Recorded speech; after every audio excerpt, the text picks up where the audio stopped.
नमस्कार दोस्तों, आज मैं आपके लिए एक छोटा सा टॉपिक लेके आई हूँ, क्रिटिकल डिफरेंस। ठीक है, तो हमने लास्ट वीडियो में पढ़ा था नल हाइपोथेसिस और अल्टरनेटिव हाइपोथेसिस के बारे में। अगर आपने वो वीडियो नहीं देखी है तो आप जाके देख सकते हैं। तो क्रिटिकल डिफरेंस हम क्यों निकालते हैं स्टैटिस्टिक्स में?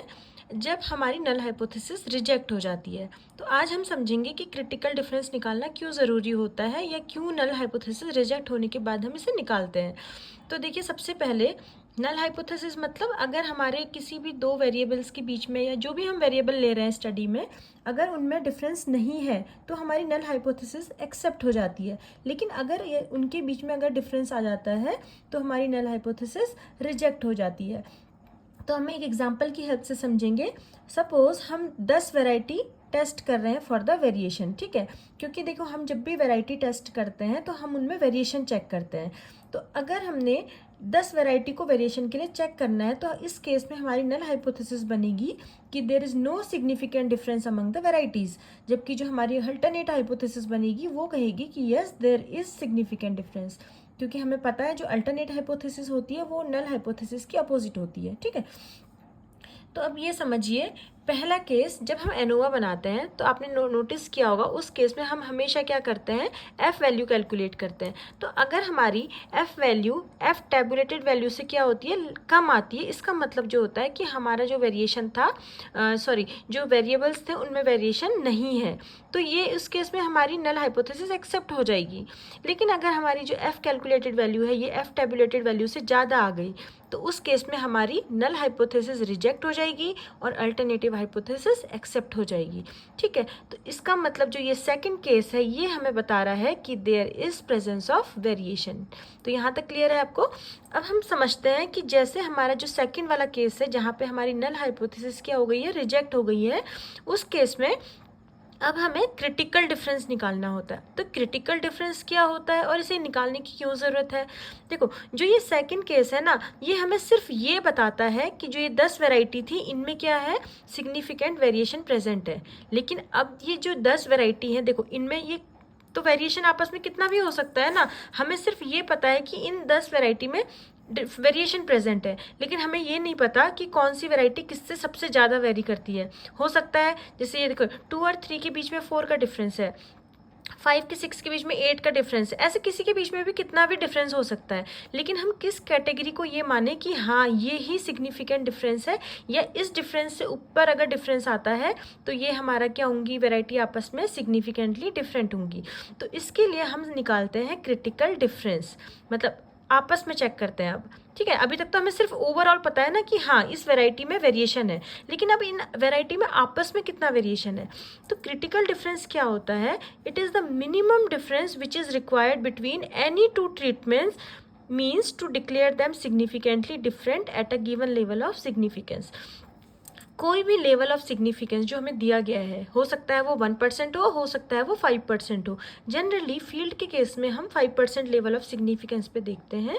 तो क्रिटिकल डिफरेंस एक ऐसा मिनिमम डिफरेंस है, देखिए नेम से ही क्लियर है, क्रिटिकल, और डिफरेंस मीन्स डिफरेंस। तो critical difference means minimum level of difference जो हमें चाहिए होता है कि जिससे हम दो ट्रीटमेंट को कहें कि हाँ ये दोनों ट्रीटमेंट अगर इस क्रिटिकल डिफरेंस से ज़्यादा आ रहा है, ठीक है, तो इसका मतलब वो दोनों आपस में क्या है, सिग्निफिकेंटली वेरी कर रहे हैं। ठीक है, तो हम आज इसको एक एग्जांपल की हेल्प से समझेंगे। देखिए, हमारे पास क्या है, 10 वेराइटीज़ हैं और हमने उन 10 वेराइटी को 3 रेप्लिकेशन में लगाया हुआ है। तो क्रिटिकल डिफरेंस निकालने का फॉर्मूला क्या होता है, T in bracket error degree of freedom and alpha. Alpha means ये होता है लेवल ऑफ सिग्निफिकेंस को हम इसको बोलते हैं और इसको अल्फ़ा से डिनोट करते हैं। ठीक है, multiply by √2 into E M S divided by R. E M S होता है error mean sum of square और आर तो हमें पता है रेप्लिकेशन होता है। तो अब देखिए ये क्रिटिकल डिफरेंस हम निकालते कैसे, इसको निकालना बहुत आसान है। तो जो टी है, ये टी क्या है बेटा, हमें देखना है कि जो टेबुलेटेड वैल्यू टी वैल्यूज़ होती है ना, हमारे पास टेबल होती है, उसमें हमें चेक करना आना चाहिए कैसे देखते हैं। तो हमारे पास क्या है, किसको टी को किस पे देखेंगे, एरर डिग्री ऑफ फ्रीडम पे देखेंगे। अब इस केस में जब हम एनोवा बनाते हैं ना, तो एरर डिग्री ऑफ फ्रीडम क्या होगी, ये वाली, जैसे मैंने आपको लास्ट टाइम भी बताया था, ट्रीटमेंट की डिग्री ऑफ फ्रीडम t-1 है, मतलब ये कितना हो जाएगा, 10-1 = 9। This is r-1 means 3-1 = 2। Error degree of freedom कितनी हो जाएगी, t minus one, r minus one, t minus one आया 9 एंड ये आया 2, तो ये हो जाएगा 18। इसका मतलब यहाँ पे हमें 18 रखना है, इस जगह पे हमें रख देना है 18, ठीक है। Alpha means level of significance. Generally हम लेवल ऑफ सिग्निफिकेंस कितना रखते हैं, 5%, मैंने अभी आपको बताया था, तो यहाँ पे वैल्यू आ जाएगी 0.05, ठीक है। और 2 into EMS divided by R. EMS means क्या होता है, EMS इस वैल्यू को बोलते हैं जो मीन सम ऑफ स्क्वायर निकालते हैं, इसमें जो error mean sum of square है ये वैल्यू हमारी आती है EMS।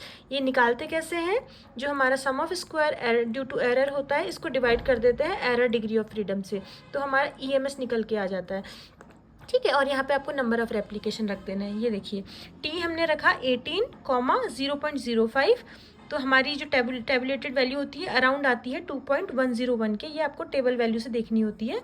तो CD कैसे निकालेंगे, 2.101 इंटू 2 इंटू 2.5, ये देखिए हम हाइपोथेटिक वैल्यू मान के चल रहे हैं EMS की, 2.5 डिवाइडेड बाई 3, क्योंकि 3 रेप्लिकेशन थे, ठीक है। तो सपोज ये वैल्यू आ गई 2.714, तो हमारा क्रिटिकल डिफरेंस इस केस में कितना आ गया, 2.714, ठीक है।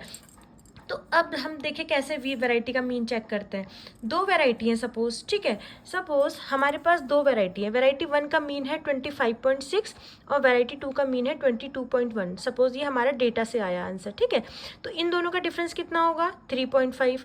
तो अब बेटा हम चेक करेंगे इस CD वैल्यू से, क्रिटिकल डिफरेंस से। अभी मैंने आपको बताया था अगर ये 2 वैरायटी का मीन इस CD वैल्यू से ज़्यादा आ जाता है, देखो ये 3.5 था और ये हमारा कितना था CD वैल्यू 2.7, इसका मतलब जो वैरायटी 1 थी और वैरायटी 2 थी ये दोनों क्या हो गई आपस में अब सिग्निफिकेंटली डिफर करती हैं, क्योंकि इन दोनों का मीन किससे ज़्यादा आ गया, मीन डिफरेंस CD वैल्यू से ज़्यादा आ गया। देखिए जब भी हम 2 वैरायटी को कंपेयर करते हैं तो हम कितने पेयर बनाएंगे आप बताइए।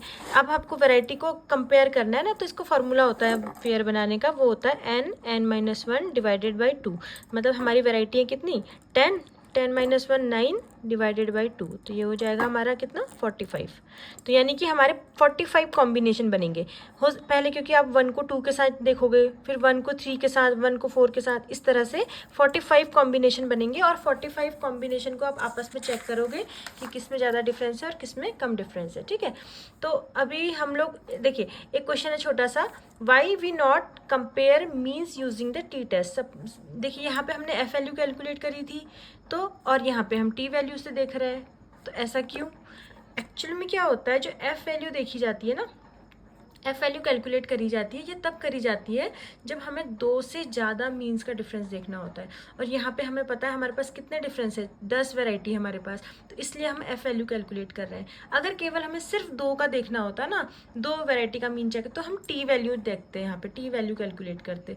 लेकिन हमने एफ कैलकुलेटेड निकाली है क्योंकि हमें यहाँ पे क्या है, 2 से ज़्यादा का मीन डिफरेंस करना है।